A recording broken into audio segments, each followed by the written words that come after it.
Je vais vous parler à présent des collations. Pour les enfants, les collations sont tout aussi importantes que les repas principaux, sans toutefois les remplacer. Alors, la collation du matin doit être légère car elle est assez rapprochée du repas suivant, qui est le déjeuner. Celle de l'après-midi peut être tout à fait consistante, car elle est relativement loin du dîner. Que donner concrètement à vos enfants? Ça dépendra un petit peu de chaque enfant. Certains enfants sont plus sucrés, d'autres sont salés. On peut par exemple leur donner des fruits secs, des fruits oléagineux pourvu qu'ils soient non traités, non frits, non salés, comme les noix de pécan, les amandes, les noix, etc.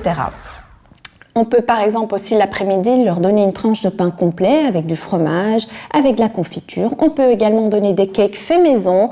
On peut également donner des crêpes faites maison pourvu que ça soit fait maison et que les quantités de sucre ont été réduites lors de la préparation de ceux-ci. Concernant les biscuits qu'on trouve dans les commerces, il faut vraiment les laisser de manière occasionnelle car ils n'auront aucun impact bénéfique sur votre enfant.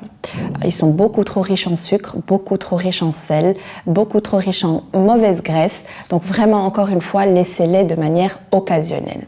Alors, la seule boisson qui doit accompagner les collations et les repas principaux est bien évidemment l'eau. Je vois beaucoup trop d'enfants dans les cours de récréation avec des jus industrialisés ou des laits chocolatés.